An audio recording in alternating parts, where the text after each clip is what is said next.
Hey everyone, this is my second video essay ever.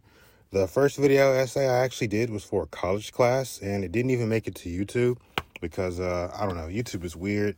It said I was using footage that I couldn't use, but I got all that footage from YouTube, so it's whatever. Anyway, I rather enjoyed the experience, so I've been thinking about doing video essays on my channel for a while, and I'm considering becoming a YouTuber, but I'm kind of dealing with a lot right now, and I figured it would take too much time for my channel to pick up any steam. But I found out Nando V Movies was doing another collab and creating a playlist that was right up my alley. So I figured that there was no better time to test the waters than now. When I first decided to do this video, I thought I was going to do it on Lady Eboshi from Princess Mononoke, because I recently introduced my younger cousin to the film, and Lady Eboshi just makes for a wonderfully complex antagonist, but I decided against it. Somehow, when I was doing my research for Lady Eboshi, I ended up thinking about Griffith from Berserk. So, and I thought about the passing of Kentaro Miura, and I thought, what better way to show my respects than to make a video about it? And I was surprised to see that no one else had made a video before me about Berserk and Griffith and whatnot. So, in this video, I'm going to be talking about one of the most complex, thoughtfully crafted, and vile villains out there. For those of you who don't know, Berserk is a long-running action-adventure seinen manga written and illustrated by the recently passed mangaka Kentaro Miura. The series begins in a medieval European low fantasy setting before making an expertly executed transition to high fantasy. The series stars Guts, a rough-and-tumble ex-mercenary who has dedicated his existence to finding the man who ruined his life, killed everyone he ever loved, and gave his girlfriend PTSD. Griffith, his former best friend. On his quest to find Griffith, he cuts through legions of apostles, the once human, demonic monsters that secretly live amongst mankind and serve the God Hand. The God Hand is a group of demonic angels who may or may not decide the fate of everyone in the material world from the deepest layers of the spirit or astral world. Now, Griffith is awaiting his chance to be reincarnated into the physical world so that he can achieve his dream of possessing a kingdom of his own. But let's take it back a bit. The story of Berserk begins in media res, so it's a little bit in the future. So let's go all the way back to where the story really began. In the beginning, Guts was a rough-and-tumble, lone wolf mercenary who had what seemed to be a chance encounter with a charismatic man named Griffith. But in the world of Berserk, there are no accidents. Griffith is the leader of a mercenary group known as the Band of the Falcon, who dreams of one day becoming a king and claiming a castle of his own. They become fast friends when Griffith beats Guts in a fight and spares him, thus taking claim of his life. Little do they know that darkness awaits them on the horizon. In Berserk, the state of the world is reflective of the relationship between these two characters. Unbeknownst to them, their friendship will be tested like none other before, as their fates are linked by cosmic destinies and transcendental entities. But don't get it twisted. Guts is not some hero chosen by God to defeat the evils of the world and save it from eternal darkness, because Griffith is. The world of Berserk is ruled by evil gods, and thus, only humans with the greatest capacity for evil can earn their favor. Men like Griffith. So where can I even begin with Griffith? Griffith as a character is an absolute scene stealer, asserting his characteristic dominance in any scene that he's in. It seemed pretty obvious what scene I was going to land on if you know Berserk, because it's only the most abhorrent scene in any respectable manga or anime. But I figured that I would rewatch the movie trilogy and see what else stood out. I went into my movie binge expecting to pick it regardless, but going into this viewing with a heightened focus on Griffith's character arc, the series themes, and Griffith's personal philosophy in mind from start to finish, I came to realize that there is indeed a scene that stands out amongst even that one. The scene that perfectly sums up his character and the culmination of everything that Griffith is. One in which you can truly come to understand Griffith's personal philosophies. The scene I'm referring to is Griffith's monologue to Princess Charlotte. Griffith and the Band of the Falcon are well on their way to earning the right to be nobles due to their contribution to winning the 100-Year War for the Kingdom of Midland. Guts has become a general for the Band of the Falcon for a few years now, and while still primarily a lone wolf, he has come to trust and care about the friends he's made along the way, Griffith most of all. These two got off to a rough start, but now they're practically gay for each other. During a fox hunt in the king's company, Griffith is almost assassinated by Count Julius, who is jealous that the king could hold mercenary scum in such high regard. Griffith asks Guts to carry out Julius's assassination, but not as a subordinate, as his friend and trusted ally. Well, my friend, I want to ask you to kill a man for me. Because of the nature of this task, you are the only person I can trust. You have a choice.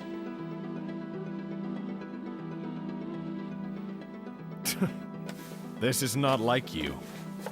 You should just order me to do your bidding, without saying all that other crap. The subtext within this interaction is important. Guts notes that Griffith owns him and could easily just order him to carry out the mission like he always does. But this shows that Griffith does have love for Guts, and he even thinks twice about putting him in harm's way. Guts pulls off the assassination, but accidentally kills the Count's son in the process.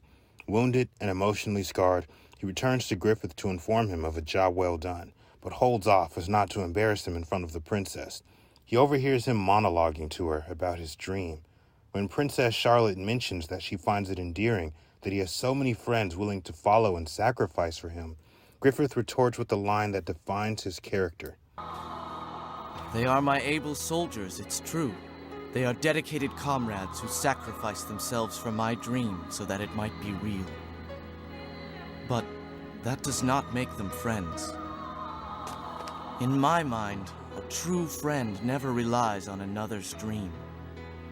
The man who would be my friend must have his own reason for living, beyond me. And he should put his heart and soul into protecting his dream. He should never hesitate to defend it, even against me. For me to call a man my friend, he must be equal to me in all respects. Guts overhears this and is heartbroken. He doesn't have a dream worth fighting for. Guts has nothing. He swings his sword because that's all he's ever known. Hardship, pain, and struggle define his existence. There's never been any time to aspire to something greater. While this scene is probably one of the most subtle and exposition-heavy in the series, it is also one of the most brilliant. These quiet and contemplative moments juxtapose the hyper-violence that the series is known for to reveal a more thought-provoking and sensitive side. This scene shows just how coordinated the storytelling really is and how dense the characters are, as well as sets the scene for the major genre and character dynamic shifts to come. It even acts as a callback to Guts and Griffith's first encounter, in which Griffith took a particular interest in Guts because he swings his sword with reckless abandon. Not for fame, fortune, women, friends, or dreams of any kind. He sees Guts as a mystery, a paradox, his foil. As Griffith's foil, Guts is almost exact inverse, both physically and mentally. Guts is a raging berserker with no dreams worth protecting. Griffith is an elegant noble with the ambitious dream of ruling the world. I chose this scene because this is the turning point for the whole series. Up until this point, Guts had no direction in life. Griffith is such a great villain because he gives the protagonist purpose. Guts wants nothing more than to be considered a friend to Griffith, but he now knows that that can never happen for as long as he swings his sword in pursuit of another man's dream. If he wants to be his friend, his equal, he will have to strike out on his own. When I'm watching or reading Berserk, it seems like this one that perfectly illustrate how a little bit can go a long way, how the shortest scenes and most subtle of subtext can change everything. Guts decides to leave the Band of the Falcon to forge his own path, but his sword and his ass belong to Griffith. Don't treat me like a friend after stabbing me! We settle this with swords. If I win, I put a hole in your chest as big as this one. And what happens if I win? You can have my ass. All right. I rather enjoy settling things by force. I told you this a long time ago, but you'll recall that you belong to me. If you wish to be free now, the rules have not changed. Draw your sword and wrest your freedom from me. and he won't just let him forget all those hot, steamy moments they shared. They duel once more to decide Guts' fate, and the battle is decided in a single blow. Guts has earned his freedom. This is the beginning of Griffith turning truly vile. Griffith has a mental breakdown at the loss of his beloved Guts. Not even Griffith himself understands why he is so invested in someone he previously felt was just a lesser man. Maybe this moment stings so much because Guts is the first man that Griffith would have to accept as his equal, perhaps even a better man. This betrayal, as Griffith would think of it, would cause Griffith to seek comfort with the princess. The only mistake he has ever made, but one that makes all the difference. For defiling the princess's womanhood, he is locked away in the dungeon and tortured for years on end. Eventually, Guts returns to help rescue Griffith, but by the time the Band of the Falcon find him, he is emaciated and destitute.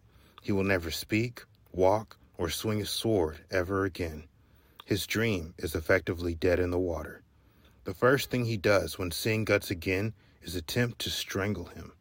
This gesture, so subtle and weakly performed that it could easily be mistaken for something else, tells us everything we need to know. Griffith blames Guts for his own failure. He sees him as a traitor, the man who caused him to, for such a brief moment, put his dream at risk. Griffith later attempts to sleep with Casca, who loves Griffith more than anything in the world and wanted to be the sheath to his sword, if you know what I mean. But she can't do it. She can barely bring herself to look at him in the state that he's in. But Griffith doesn't love Casca. He never did. He could have had her at any point, but he only saw her as a tool. She's smart, strong, and capable. So, before Guts, she was his greatest weapon.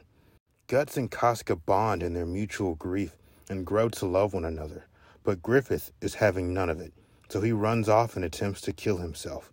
He can't bring himself to do it, because even now, being only a fraction of the man he once was, somewhere deep down, he still believes that there is some chance that he can achieve his dream. Then he finds the Crimson Bayonet, the physical incarnation of his destiny. Its name is Bayonet, or Egg of the King. He who possesses it shall conquer the world in exchange for his flesh and blood. In exchange for his flesh and blood. He and the Band of the Falcon are teleported to the Eclipse, a supernatural event that happens every 216 years in which a truly evil mortal is elevated to the height of godhood, able to shape the world in their image in exchange for the lives of everyone they hold dear. The Band of the Falcon all discover that Griffith was chosen to join their ranks in pursuit of his dream, at a cost too high to pay and a burden too heavy to bear. For an average man, that is. But Griffith is no ordinary man. And you, our disciple, you are the chosen one. Here and now, appointed by God's own hand, we are your brothers, and you, our new blessed king. Griffith embodies the Nietzschean Übermensch, or the Overman. The Overman is the idea of a man who is greatest among men because he doesn't concern himself with the morality and standards of lesser men. A man who is strong, smart, capable, and self-sufficient. A utilitarian that sees everyone as a means to an end. The kind of man who doesn't shed tears over his subordinates. A man who holds no qualms about stacking up the bodies of his enemies and allies alike to achieve his dream. Will you take me with you, please? If you do, you can have my toy. Why don't you take us with you too? We'll fight by your side. We believe in you. You can make it. The empire you could build would be glorious. I want to carry your flag into battle. Those who really want to make it to the castle must either step over the ones who have fallen, or stay here to pave the road for the ones with the will to make it. Don't you understand that they're all dead because of you? What? Don't play dumb with me! It is because they followed you that they became what they are. If you had stopped the conceit from pouring from your mouth, then none of this would have ever happened. How do you think you even made it this far? Listen here, child. The cobblestones that have paved your chosen path are those skulls and bones of the dead whom you used. And they before you killed 3, 4, 5-fold the people, so that you may stand here now. Why should I regret anything at this point? There's no use in repenting for my sins. It will make no difference. There's nothing I can give back to the dead to undo what I have done. This is my chosen path. If I let myself feel regret or remorse, it could all slip away. And then I would never reach my destined throne. His followers all recognize that a man such as Griffith would never shed a tear over a subordinate, and yet are still willing to die in pursuit of his dream. And so, they will. Griffith utters the phrase, I submit. but not with his tongue, for he can no longer speak, but instead with his heart. Your comrades, each a feather in your wing, have carried you to your great cause. They will surely forgive you, though they may feel engulfed in the shadow of despair. They will forgive you, for they have always loved you. Entrust your wounded soul and tattered body to them, and you shall have life everlasting. The members of the Band of the Falcon are branded as sacrifices and butchered by the apostles, each death fueling Griffith's transformation into Femto, the 5th and final member of the God Hand.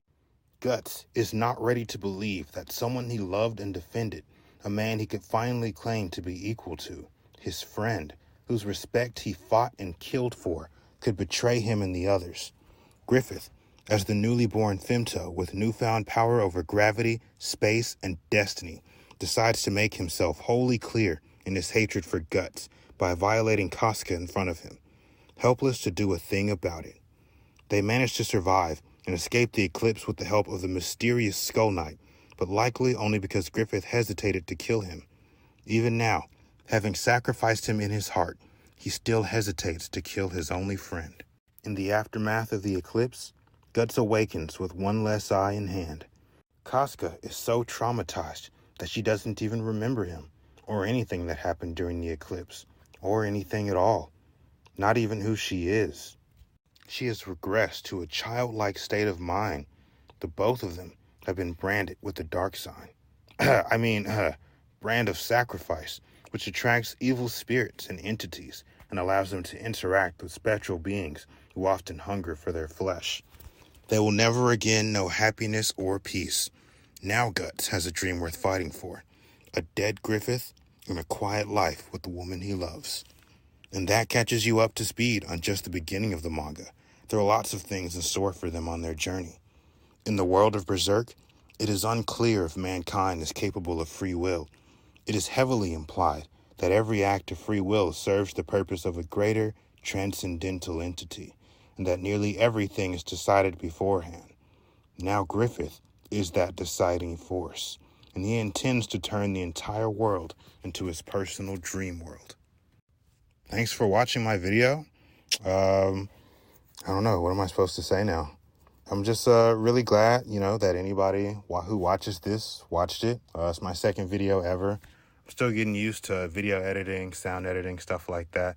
I don't have a recording room or any special equipment, but I heard that recording in a closet made things a bit easier because there's lots of clothes to soak up the vibrations or whatever. So I'm currently in my super high closet recording this.